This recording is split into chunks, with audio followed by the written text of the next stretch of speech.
This is Pet Life Radio. Let's talk pets. This show is brought to you by Pet King Brands, the makers of Zymox and Oratine. It's Oh Behave with Arden Moore, the show that teaches you how to have harmony in the household with your pets. Join Arden as she travels coast to coast to help millions better understand why cats and dogs do what they do. Get the latest scoop on famous faces, their perfectly pampered pets, and who's walking who in Rin Tin Tinseltown. From famous pet experts and best-selling authors to television and movie stars, you'll get the latest buzz from wagging tongues and tails. Garner great pet tips and have a doggone fur-flying fun time. So get ready for the pause and applause as we unleash your Oh Behave host, America's pet edutainer, Arden Moore. Welcome to the Oh Behave show on Pet Life Radio. I'm your host, Arden Moore. The holiday season is heading our way. In no time, we're going to decorate the Christmas tree and maybe pop some champagne to usher in 2020. It all sounds great, right? Well, imagine that, poof, you are now your dog or cat. How do you think you would react if you were choking on a turkey bone, getting burned on the nose by hot candle wax, or cutting your paw from a broken champagne glass? Yikes! Listeners, are you looking for ways to keep the holidays full of jolly and not folly? Are you trying to prevent the holidays from turning into the HOWL-idays? You're in luck. Our special guest today is a rising star in the veterinary world. He's all about keeping our pets safe. Please give pause and applause to the Preventive Vet, the remarkable Dr. Jason Nicholas. Hey, welcome to the show, Dr. Nicholas. Hey, Arden, how are you? I'm doing great. And guys, Dr. J is in the house. He's going to unleash some savvy tips to make sure that the holidays are fun and safe for everyone. And that includes the 2, 3, and 4-leggers. But first, let's take this quick commercial break. So sit and stay. We'll be right back. Time for a pause. 4 furry ones, actually. Sit and stay. Oh Behave will be right back.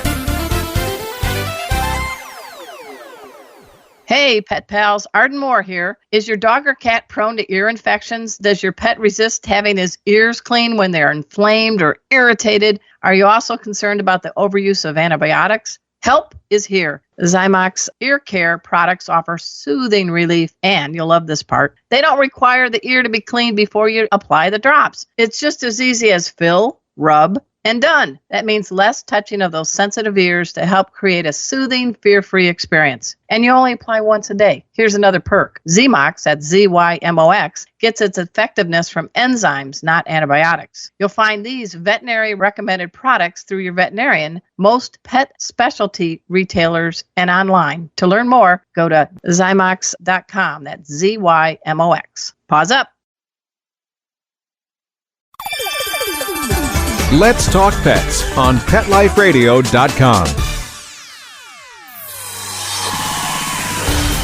Oh Behave is back with more tail-wagging ways to achieve harmony in the household with your pets. Now back to your fetching host, America's pet edutainer, Arden Moore. Welcome back to the Oh Behave show on Pet Life Radio. I'm your host, Arden Moore. Our special guest today is truly a health champion for dogs, cats, and other pets. Please welcome to the show the Preventive Vet. I'm talking about Dr. Jason Nicholas, a.k.a. Dr. J. So glad you're on the show. So happy to be here, Arden. Thanks for having me. All right. We're going to dive right in. I mean, our pets, as you know, can get injured or sick any time of the year. But set us up. What's happening during the holidays? Because that seems to be a remarkably busy time of year for veterinarians like yourself. Yeah, I mean the holidays are the holidays are all about joy and fun and family and friends and giving and all that great stuff. Unfortunately, some of those things come along with some additional hazards or greater likelihood of hazards for our pets. From house guests coming over to celebrate the holidays with you, and they frequently bring with them, say their purses or their gift bags or their luggage if they're staying the night, and they can inadvertently bring things in that can injure or sicken or even potentially kill our pets. We've got a complete upset in the routine around the house for the pets. You've got lots of things wrapped and under the tree. You've got, Thanksgiving, lots of food. A lot of people want to cut their cats and dogs in on the action with the food. Oh, yeah. That could be problematic. So a whole host of things really lay in wait, but they they could be avoided with some awareness. And it seems like we could probably divide this show into two segments. The medical dangers, we're talking things like choking, pancreatitis, and maybe some of the emotional issues, because even some of our dogs can get the blues, or our cats even show separation anxiety. So because you've got not DVM, you've got the one from England. All right, give me the fancy term that if you go to a school in England, no, he doesn't have a British accent. No, but what is the fancy one designation when you're a veterinarian who earned a degree in that veterinary medicine from across the pond? Well, so each of the different vet schools there gives out their own degree. So instead of like a DVM from here or a VMD if you went to Penn, over there you get a different acronym after your name depending on the school you went to. So I went to the Royal Veterinary College, which is part of the University of London. Big shout out to them because it was an awesome experience. So my degree is the B Vet Med, and I graduated with honors. So it's a B Vet Med honors. Nice. Now, I've always wanted to ask you, hey guys, I met Dr. J, I guess about, wasn't it in the spring? Yeah, I think it was, Yeah, we were both at the Cat Writers Association, which was held in St. Louis. And I came in with my pet safety cat, Casey, who immediately bonded with Dr. J. He's like, dude, you and me, man, let's go out for a beer. But I really was impressed with your talk and just your whole knowledge of things. But you're in Portland, Oregon. So help our listeners understand, how did a dude from the United States end up in London to get his with honors veterinary degree? So, yeah, I mean, as I grew up outside of Philadelphia. And, vet med wasn't my initial thought for my career path. I was initially down at University of Miami for marine biology. And then sort of life took a turn, as it frequently does. And I thought, all right, vet med, and wound up doing, as some of your listeners may or may not know, veterinary school in all over the world and in the States. It's a really competitive seat. There are very few vet schools in seats relative to the number of people who want to go. So I was in the middle of doing some vet school applications and learned that the Royal Veterinary College in London, England had become AVMA accredited, meaning that it was basically equivalent to going to school in the United States. And I grew up traveling and loving travel and loving other cultures and thought, what a great opportunity. And so threw my hat in the ring for that and landed a seat over at the RVC in 1999. And it's a 5-year program over there. And so qualified from there in 2004 and honestly had the most amazing experience, the most amazing education I could have imagined over there. And so it was fantastic. So there's two key crucial questions I have because I've been across the pond too. Number one, why do they stick dehydrated dried peas under their fish and chips? And two, how good were you driving on the opposite side of the road? Let's see. I'd say my brain was kind of like the mushy peas you're talking about in the first question for the second question. No, I actually really love mushy peas, and the fish and chips is fantastic. Right. And the food generally in England actually is far better than I thought going over. It was fantastic. As far as driving on the other side of the road, so good, in fact, that when I came back for Christmas break one year outside of Philadelphia, I was driving on the British side of the road. When I pulled out of a park in my sister's car, my brain just got the hang of that. I've since converted back, though, but it is a challenge. Well, I can just see you on the Schuylkill in Pennsylvania and everybody going, no! Exactly. Because there's a lot of curves on the roads in the Philly area. Yeah, exactly. It was a trick. It was a trick. And what got you to Oregon, if I may ask? So initially, after qualifying from the RVC, I worked in a great practice right outside of Philadelphia doing emergency and general practice for about 2 years, and then went into New York City for my internship at the Animal Medical Center. And then came out here to Portland, Oregon. A emergency and critical care residency drew me out here. And so I'd started that, but left it a bit early to refocus and help people ideally avoid the need for the ER, or at least recognize the need earlier so they could get to their regular vet or the emergency room sooner when the prognosis and the costs are typically better. And this is why I like you. I think we're kind of simpatical, don't you think? Because I'm known as the pet health and safety coach. Yep. I am not a veterinarian. I don't play one on TV, but darn it, I really do enjoy teaching pet first aid, that it's all veterinary approved with Casey, my cat, and Kona, my dog. But you doing an ER and critical care residency, you unfortunately saw the consequences when oopsies happened. So I can't believe there's never been anybody on this planet until you called the Preventive Vet. So kudos on that. Were you like Googling going, no way? I kind of was. I mean, even from my early days of practice, I thought, gosh, so much of what we see is the same thing over and over again. And it really happens because, a few reasons. People really have very limited time, especially these days. Time is of a premium. And also, a lot of the things that we take for granted in the veterinary profession as common sense are within the veterinary profession, but it's not necessarily common knowledge amongst pet owners because cats and dogs aren't small humans. And so I initially thought, gosh, like, how do people not know this? And then I realized, well, my accountant probably says the same thing about me. My mechanic probably says the same thing about me. We're all experts in what we're experts at. Good and point. So with my experience with, education, the cases I've seen, the cases I've talked to other colleagues about, and, the shared experience of a lot of different vets and veterinary nurses and pet owners and trainers coming together, we can help share that information and that knowledge. And I thought, gosh, if I can help people stay out of the ER or get there sooner when it's necessary, that saves, trauma and pain and distress and potentially lives of pets, as well as emotional, physical, financial trauma for pet owners. And it makes the life better for we in the veterinary profession as well, because we're seeing fewer sad cases. We're able to treat more animals and get them, return to a good quality of life. We're doing fewer economic euthanasias, all of these things. I just thought this is perfect. And then, like you said, I was like, well, this is all about prevention. An ounce of prevention is worth a pound of cure. And I was like, what about Preventive Vet? Or, at the time it was the Preventive Vet. And I was amazed that there was nothing there. And so I jumped on the URL and then worked backwards and tried to figure out a business model from there, or, the way to get it out there. Well, so in essence, guys, Preventive Vet, there's more than just you. And I want everybody after the show to go to preventivevet.com and check it out. And their Facebook page, too, is Preventive Vet. You're keeping it nice and easy, Dr. J. Try. So tell us a little bit about your team that's there in Portland. Yeah, so actually the team is between here and Seattle. We're very much Pacific Northwest based, but also we have writers and other vets and trainers that contribute for us that live all over the country. And so really the goal is taking the knowledge within the veterinary profession, veterinarians, veterinary nurses, and also on the behavior training side, and both from general practice on the vet space and the specialists, and saying, how do we make all of this digestible, engaging, understandable, and as helpful as possible and as valuable as possible for pet owners? So it's really very much a team effort with the overall goal of just that, of helping people help their pets live happy, healthier, safer, longer lives.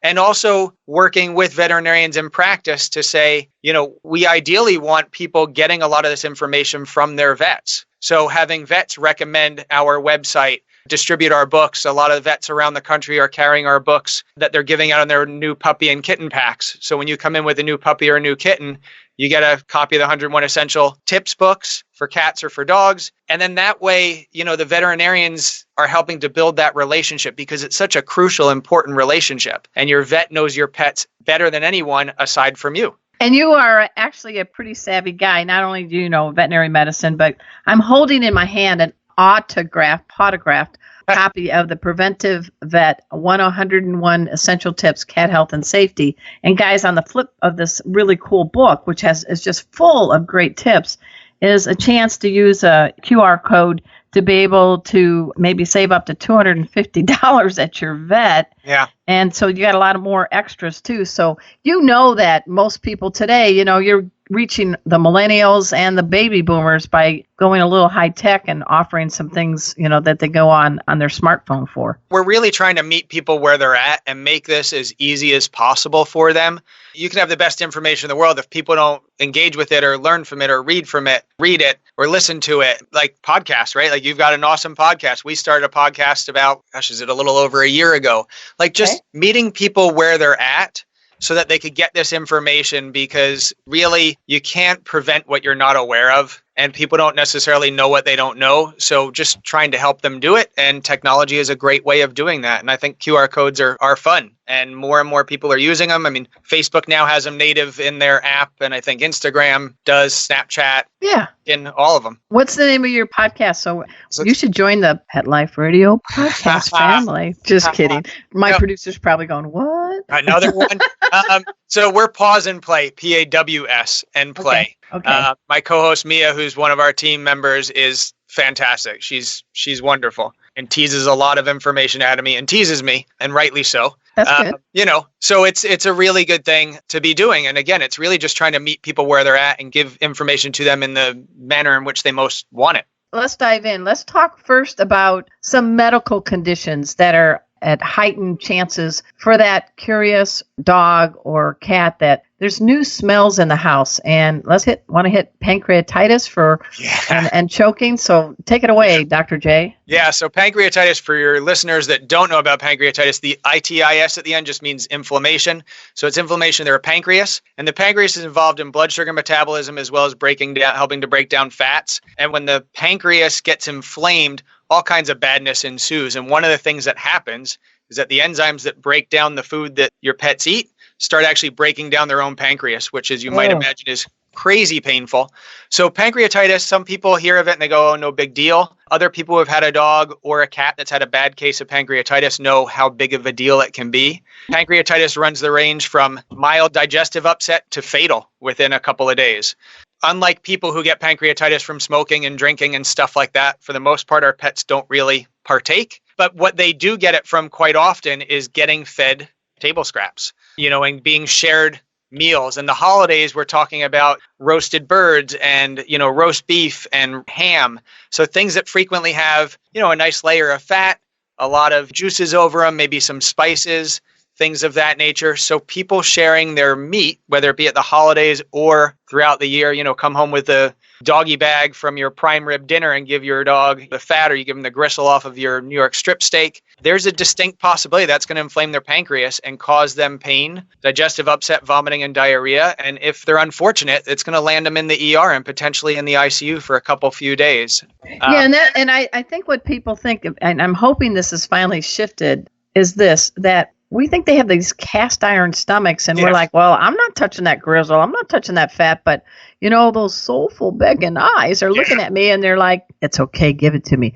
But how do you practice restraint? And you know what? I have 3 dogs, 3 cats, and I don't want to spend the holidays in the ER because I gave them fat. So sometimes I give them a little clean piece about the size of my thumb of white chicken meat or something like that. So how do we help the humans out there who want to share the food, but you don't want to give them pancreatitis? Well, and hopefully the thing that'll help people restrain themselves is knowing that it could be several $1,000s. It could be extremely painful and potentially fatal for their pets. Hopefully. Yeah. Now, what you do in lieu of that is, okay, well, maybe you give them, if it's a dog, a frozen stuffed Kong if they like that. Maybe you give them a little bit of canned food if they're not used to getting canned food, or like a different treat at the holidays. But if you want to share some of the food from the table, there are definitely some things that people can do. Okay. And don't forget, it's not just the pet owners, but it's also the guests that are coming over and the kids. Yeah. So you want to have some pet friendlier snacks around if you are going to be allowing yourself and others to feed them from the table, which is not ideal, but it's the holidays. Mm-hmm. So Arden, as you're doing, a little bit of white meat chicken, no bones, no skin, no seasoning, anything like that, typically going to be fine. Same thing with a little bit of the turkey. You want to have some steamed green beans or some steamed carrots. Typically the dogs don't necessarily care that they're getting exactly what you're eating. They just care that they're getting a little bit something extra and they're getting something from you. So have some of those safe things. Now be careful of stuffings and mashed potatoes and things of that nature mashed potatoes is the way I make them. How do you make them? I think with a lot of fat, a lot of butter, a lot of sour cream cheese, and a lot of garlic, which are two things that are going to be really dangerous for your pets. I mean, the butter and the sour cream and the cream cheese and all that stuff, that's a lot of fat. Garlic, onions, chives, which a lot of people cook with at the holidays. I'm part Italian, so if you're Italian, you cook with a lot of that all the time. Garlic, onion, and chives can actually cause destruction of the dog and cat's red blood cells, causing hemolytic anemia, which can be fatal. So again, another thing that you've got to be aware of, and it's, depending on their size and how much they're getting, but don't risk it. Just give them some steamed green beans or a little couple pieces of apple or something like that. And the other thing is you're not paying attention because you got a house full of people. The kids are excited. The dog goes running out with a turkey leg. Yeah. And as mad as you are, there's a big danger. And I don't want to talk into the dog father, because then when they choke, they could sound like the dog father. Yeah. Yeah, without a doubt. I mean, there's definitely a choking risk, especially if they think, oh gosh, they're going to try and grab this from me. I best just swallow it before I lose it. And dogs are very much that way. Eat first, ask questions later. So, yeah, I mean, you got to be careful with the bones. And then you also have the cooked bones. If they bite them up, and then they can create some sharp shards that can actually cause digestive puncture. Then you can wind up with a septic abdomen, or you just have irritation going through the gut and you have, potentially bloody vomiting and diarrhea. Again, nothing great. And then raw bones, a lot of people are feeding like raw bones, like, ham bones and stuff like that. Big femur bones, not that we're having that for the holidays, but those are common culprits of breaking dog teeth. So it's very much a balance. And again, it's just knowing the risks that you're taking with the things you're doing and being prepared to manage the consequences should they arrive, or just trying to avoid them altogether. And let's talk a little bit about choking for the cats. And I'm going to make you bring out your feline side, Dr. J. And that is, I'm a cat. Oh my gosh, I see that tinsel. It's just shining. I see the strings of popcorn. I see things. I'm into linear movement. What's the danger? Oh, huge, huge danger. And it happens to dogs too, but really, Arden, you're right. It's typically cats we worry about with what are called linear foreign bodies. So like you said, tinsel, the string with the popcorn strings, even like wrapping ribbon, the curly ribbon. Oh, yeah. Balloon strings, the tussing string from turkey or trussing. So what happens is that cats will play with these strings, these linear objects, and they will inadvertently or not, they will try and swallow that string-like object. And one end of it will either get wrapped around the base of their tongue, while the rest of it sort of courses down their esophagus into their stomach and tries to move through their intestines, or the one end will get caught at the area where the stomach empties out into the intestines. But the end result either way is that the intestines have this thing, it's called peristaltic movement. And so it's this rhythmic movement that tries to move things from the mouth to the end opposite the mouth. I don't know how PG your No, the show's called Oh Behave. Go take it. There you go, to the back end. So mouth to butt. And what happens is that because there's an anchor either at the base of the tongue or where the stomach dumps into the intestines, what happens with that movement is instead of moving the string along, it starts sawing through the intestines. Oh. So those little jiggly wires that you can sometimes bring camping to get firewood, or that they use in orthopedic medicine. So then what winds up happening is you have basically leakage of digestive juices from the inside of the intestines into the abdomen, so around the intestines and stomach and liver and pancreas and stuff. And that creates a whole lot of havoc. It creates inflammation, creates major pain, and it can actually set up a process called systemic inflammatory response syndrome. And then the blood clotting system goes out of whack, the blood pressure regulation goes out of whack, blood sugar, everything goes out of whack. And these guys need surgery. Yep. And depending on how stable they are, you could be looking at, anywhere from $1,000 to $10,000. Okay, I think we've sufficiently scared the hopefully PJs out of our holiday-bound listeners. We're going to take a quick break, catch ourselves, make sure there's no foreign objects in your dog or cat during this commercial break, or any kind of bones or fat or grizzle. But we're going to learn more from the remarkable Dr. Jason Nicholas, the Preventive Vet, after we take this quick commercial break. So you guys know the drill. Sit and stay. We'll be right back. Time for a walk on the red carpet, of course. Oh Behave will be back in a flash right after these messages. Pause up, pet pals. It's Arden Moore, host of the Oh Behave Show. Is your fur baby experiencing symptoms of stress, anxiety? For example, is your dog cowering in fear of fireworks or loud noises, destroying clothing or furniture, doing some marathon barking, or experiencing major separation anxiety when you're away? Is your cat clawing furniture, being antisocial with the other felines in your home, or hiding in fear under the bed when company visits? If any of these sound all too familiar, there's a remedy that is literally music to your ears. I'm talking about whole tones, music specifically designed to produce healing sensations. But it's not just any kind of music. It's specifically tuned frequency music. The whole tone solution provides total peace for your pet without the nasty side effects of drugs and tranquilizers. It's safe, effective, and guaranteed to work or your money back. You will notice a positive difference in your pet. And if your pet is at peace, you can be at peace too. So just dash over to wholetonesforpets.com and use the promo code BEHAVE to receive $10 off. That's wholetonesforpets.com and promo code BEHAVE. Pause up. Hey, pet pals, Arden Moore here to unleash some great health advice. It's time to be down in the mouth for the benefit of your dog and cat. Unleashing good oral care is one of the best ways to show love for your pet. Do you find brushing your pet's teeth challenging? Here is a terrific solution. Treat your dog to Oratine Brushless Oral Care. Oratine makes caring for your pet's oral health super easy. The difference is the enzymes. The advanced enzyme technology in Oratine works to freshen the breath. It eliminates bacteria, fungus, and yeast. Yuck. They also reduce plaque biofilm from accumulating on the teeth. And guess what? None of these products require actual brushing. Woohoo! You can choose from these 3 products. 1, a water additive that gives your pet the benefits of oral care with every lap of water. 2, a breath freshening spray with a gentle mister. Or 3, a brushless toothpaste gel you can apply with your finger. If your pet tolerates brushing, hey, you can always brush too. To learn more, visit Zymox.com, ZYMOX.com, and look under the oral care product line. Do it today. Let's talk pets Let's talk pets on Pet Life Radio. Pet Life Radio. PetLifeRadio.com. Hi, this is Brandon McMillan, the host of Lucky Dog, and I invite you to listen to Oh Behave with Arden Moore on Pet Life Radio. We're back from the lot. Just checked the paper and we had a record showing at the box. The letterbox, that is. Now back to Oh Behave. Here's Arden. Welcome back to the Old Behave Show on Pet Life Radio. I'm your host, Arden Moore. We have our good friend, Dr. Jason Nicholas, here with us, and he's trying to help us have a jolly, happy, safe holiday. And that means knowing, watching the food that our dogs or cats can get into. And second part of all this, Dr. J, is dealing with some emotional issues because especially cats, they're not going to tell you when they're having a bad hair day or anything, but they're all sentient beings, so they feel the whole range of emotions like we do. So let's touch upon some biggies. You're traveling a lot, you're hanging out with people, your whole household routine has been just disrupted.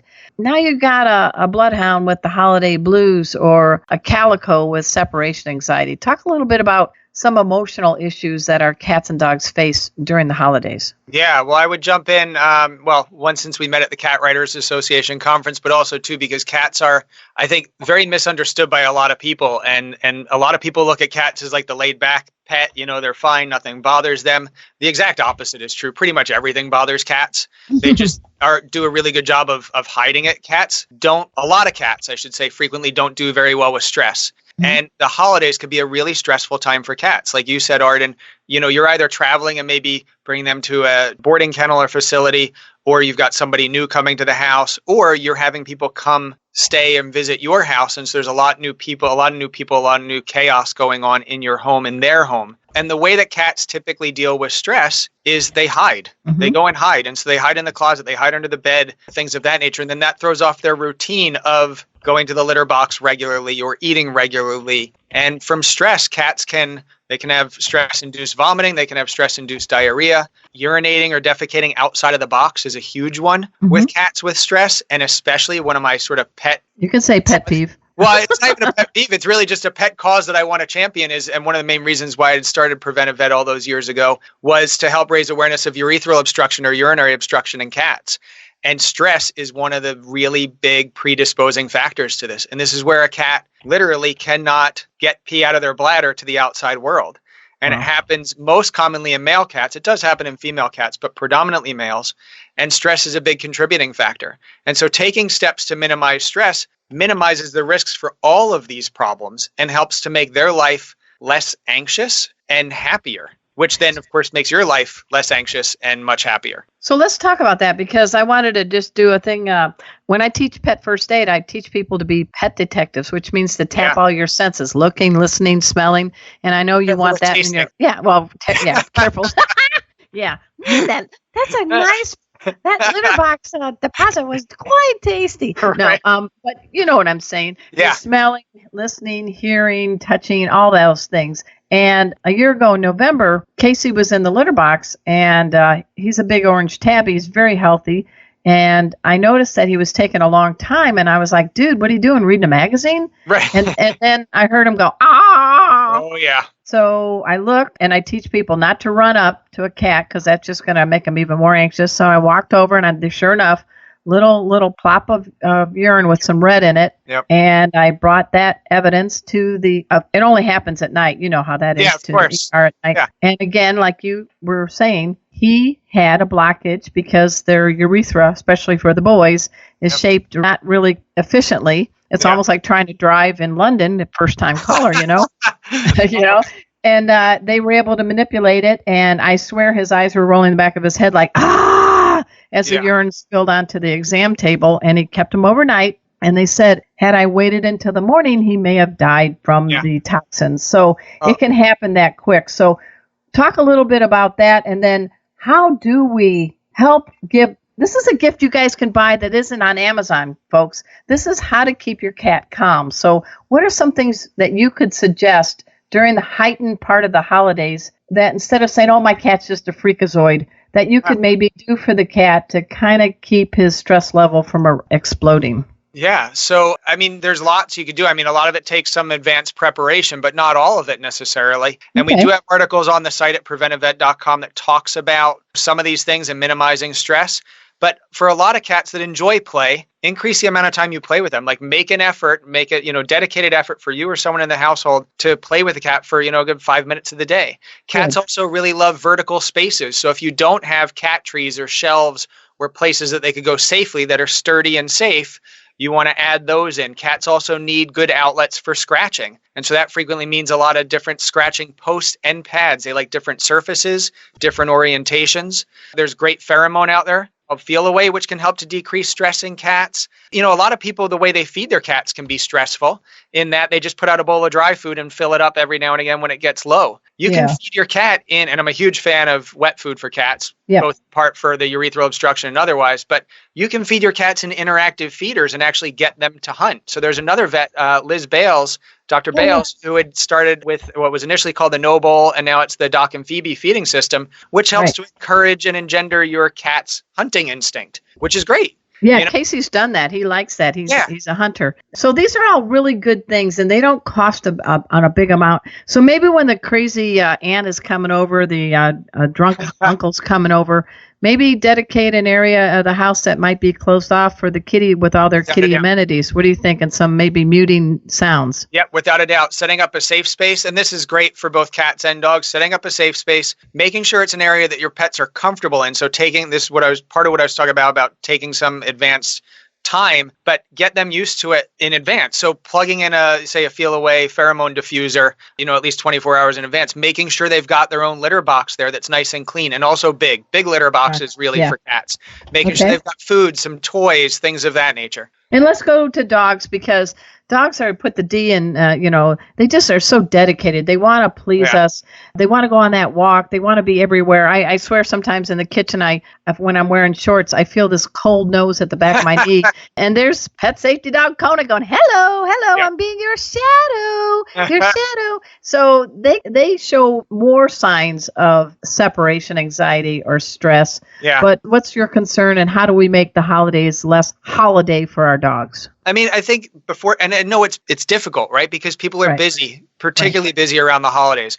If you can carve out some time to take an extra, long walk with them, and of course the weather maybe is a little bit more pear-shaped where you're at, when the holidays are coming. But if you can do a longer walk, or you can work on some training in the house, because mental exercise is quite exhausting for dogs also. Okay. So if you could take that time, or hire a dog walker to do it, or have someone else, like one of the people who are coming over to partake in the festivities with you, ask them if they could take your dog for a walk. So those things can definitely help. Try and tire them out a little bit more beforehand. Again, the folks at SIVA make a pheromone for dogs as well. It's called Adaptil, and that can help. If you know that your dog really doesn't do well with this kind of change and these kinds of fluctuations in activity level, again, set up the safe space for them. Give them a frozen stuffed Kong to occupy their brain. Give them some white noise, put on the TV. Make sure it's an enclosed, safe spot for them. But also, if you know that every year around this time, and don't forget, we've also got, New Year's Eve and potential fireworks, talk to your vet and talk to them early. A lot of people shy away from medications for these types of anxiety problems for cats and dogs, and that's a real shame, because dogs and cats that are suffering from anxiety, whether it be noise aversions, in terms of fireworks, thunderstorms, or separation anxiety, they're suffering. Emotionally, they are suffering.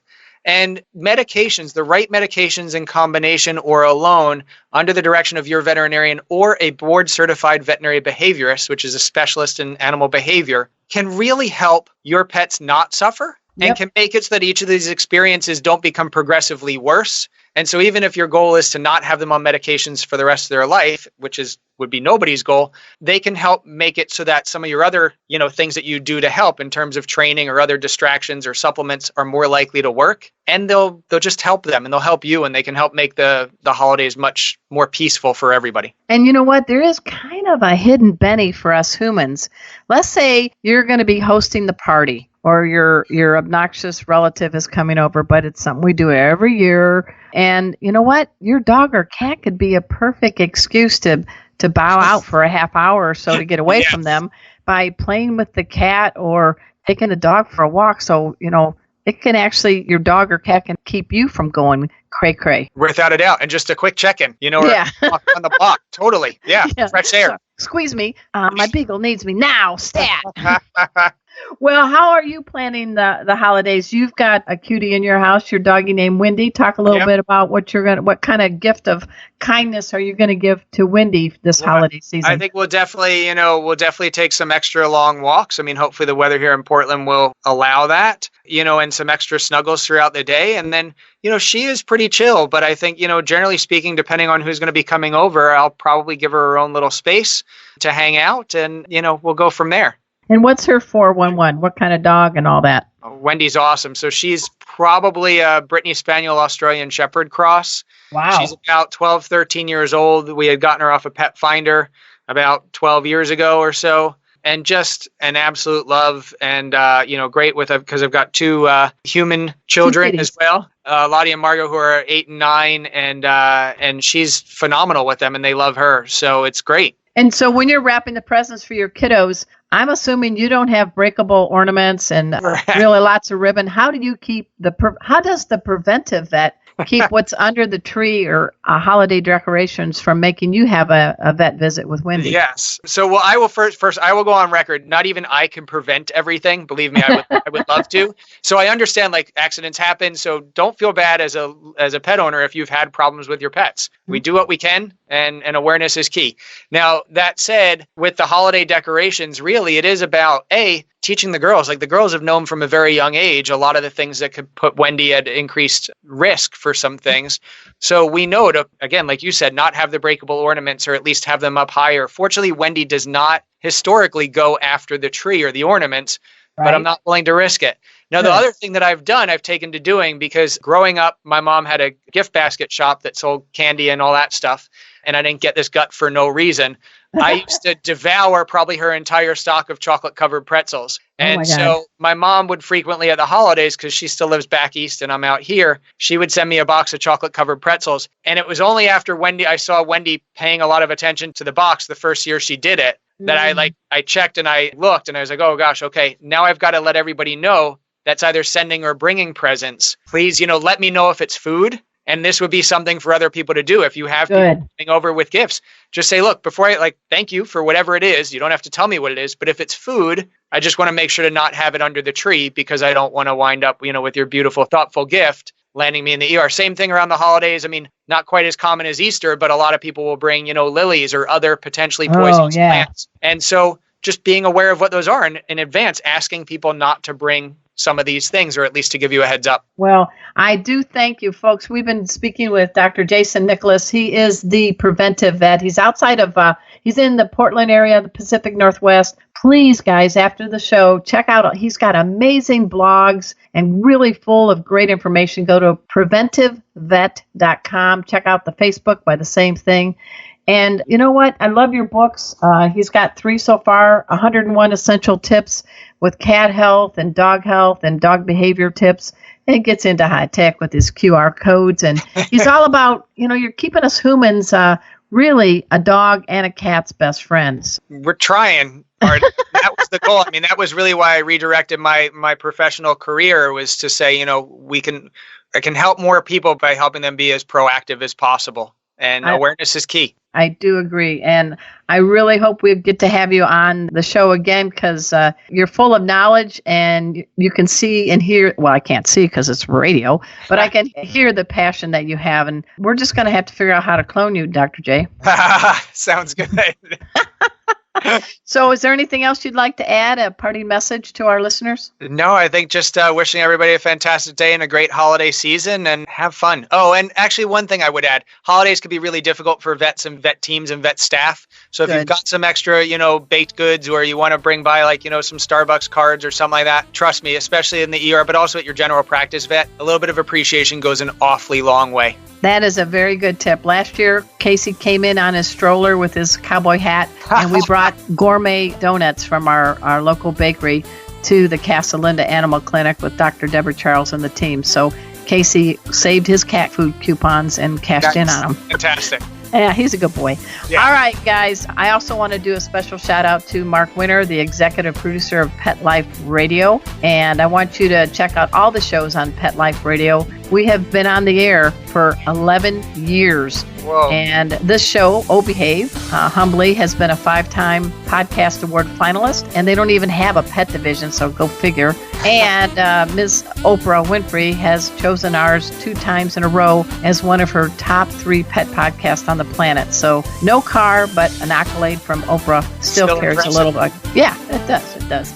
So until next time, guys, this is your flea-free host, Arden Moore, delivering just 2 words to all you 2, 3, and 4-leggers out there. Oh, behave. Coast to coast and around the world, it's Oh Behave with Arden Moore. Find out why cats and dogs do the things they do and get the latest buzz from wagging tongues and tails in Rin Tin Tinseltown. From famous pet experts and best-selling authors to television and movie stars, you'll get great tail-wagging pet tips and have a fur-flying fun time. All Behave with America's pet edutainer, Arden Moore. Every week on demand, only on PetLifeRadio.com.